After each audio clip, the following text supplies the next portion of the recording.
Assalamualaikum warahmatullahi wabarakatuh.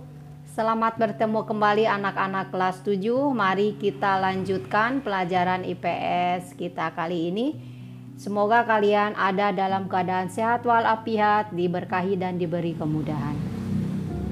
Pada pertemuan yang telah lalu kita sudah membahas tentang jenis lembaga keluarga. Mari kita bahas lembaga sosial yang lainnya, yaitu lembaga agama.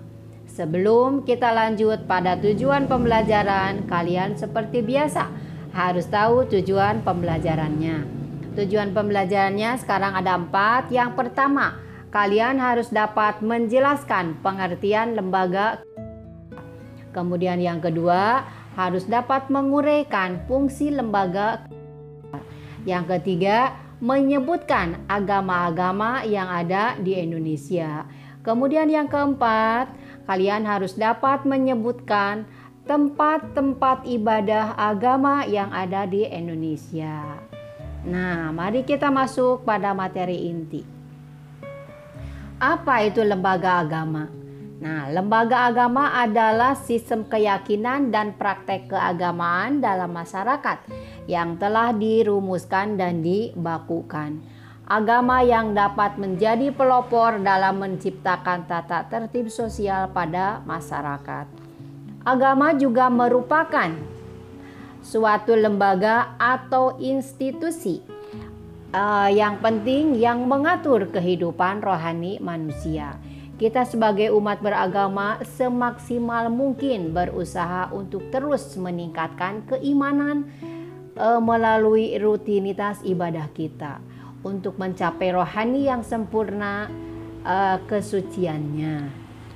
Kemudian bangsa Indonesia dalam lintasan sejarahnya beribu-ribu tahun yang lalu adalah bangsa yang toleran dan terbuka. Contohnya, kita harus menghargai orang lain yang berbeda agamanya dengan kita. Kemudian ketika mereka sedang menjalankan ibadahnya, sejak awal sejarahnya yang paling dini, pengaruh agama-agama luar diterima dengan ramah, tetapi direfleksikan kembali dalam konteks kebudayaannya sendiri. Nah, lihat ini ada beberapa nama tempat-tempat ibadah agama di Indonesia. Masjid adalah tempat ibadah umat Islam. Kemudian gereja, tempat ibadah agama Kristen. Kemudian pura.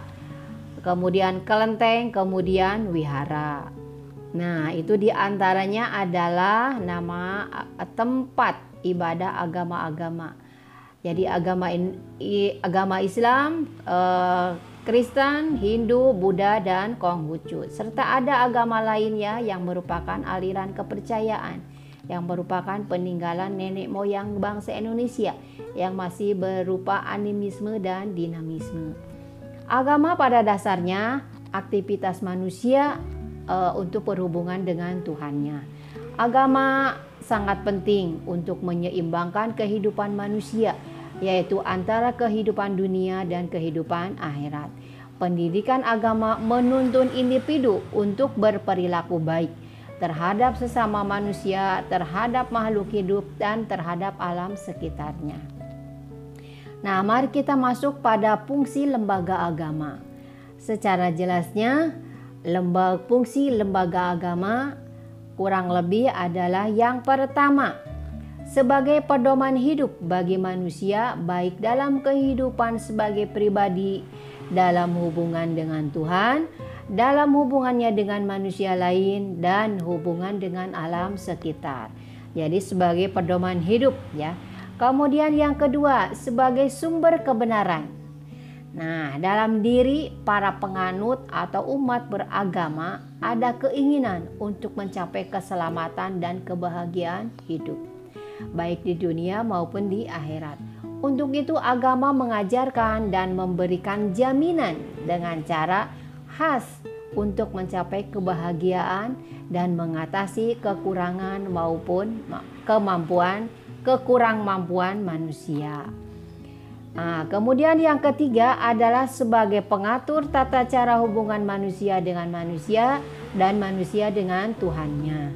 Kemudian yang keempat, fungsi agama yang keempat adalah sebagai tuntunan prinsip benar. Sebagai tuntunan prinsip benar dan salah untuk menghindari perilaku menyimpang seperti membunuh, mencuri, berjudi, dan sebagainya. Kemudian yang kelima adalah sebagai pedoman untuk pengungkapan perasaan kebersamaan di dalam agama, diwajibkan berbuat baik terhadap sesama. Kemudian yang keenam, sebagai pedoman keyakinan manusia berbuat baik, selalu disertai dengan keyakinan bahwa perbuatannya itu merupakan kewajiban dari Tuhan dan yakin bahwa perbuatannya itu akan mendapat pahala walaupun perbuatannya sekecil apapun. Jadi perbuatan yang baik itu apabila walaupun hal kecil itu akan mendapatkan pahala walaupun pahalanya kecil lagi. Apalagi berbuat baiknya dalam jangka besar, banyak jumlahnya. Itu berarti pahalanya sesuai dengan keyakinan yang dianut oleh agama masing-masing akan mendapatkan pahala yang besar pula. Kemudian yang ketujuh adalah sebagai pedoman keberadaan yang pada hakikatnya makhluk hidup di dunia ini adalah ciptaan Tuhan semata. Jadi sebagai bukti bahwa ada yang menciptakan, ada yang diciptakan. Nah, manusia itu sebagai yang diciptakan. Kemudian yang terakhir adalah sebagai pedoman untuk rekreasi dan hiburan. Dalam mencari kepuasan batin, rekreasi dan hiburan tidak melanggar kaidah-kaidah agama. Contohnya yang seperti apa bahwa agama itu dikatakan sebagai rekreasi dan hiburan. Contohnya ada yang disebut dengan wisata religi. Nah, kita sambil berwisata tapi yang kita kunjungi adalah objek-objek wisata rohani. Seperti misalnya kita ingin melihat masjid. Nah, masjid yang sangat bagus, karena misalnya masjid yang ada di daerah Depok yang disebut dengan Masjid Kubah Emas. Nah, kita mengadakan wisata religi ke sana sambil menikmati wisata di perjalanan, tetapi kita juga melaksanakan ibadah di tempat tersebut. Nah, itu jadi selain tempat ibadahnya itu dapat kita jadikan sebagai tempat tujuan. Sambil beribadah kita melihat keagungan-keagungan, keanehan-keanehan yang dibuat pada tempat ibadah tersebut. Itulah yang ke-8, jadi sebagai pedoman untuk rekreasi dan hiburan. Bisa dipahami ya? Nah, itulah materi yang dapat Ibu sampaikan untuk sesi tentang lembaga keagamaan ini. Mari kita masuk pada sesi evaluasi. Evaluasi tidak jauh dari tujuan pembelajaran. Oke, yang pertama, jelaskan pengertian lembaga agama. Yang kedua, uraikan fungsi lembaga agama. Yang ketiga, sebutkan agama-agama yang ada di Indonesia. Kemudian yang keempat, sebutkan tempat-tempat ibadah yang ada di Indonesia. Tempatnya ya yang ini. Itulah materi yang dapat Ibu sampaikan.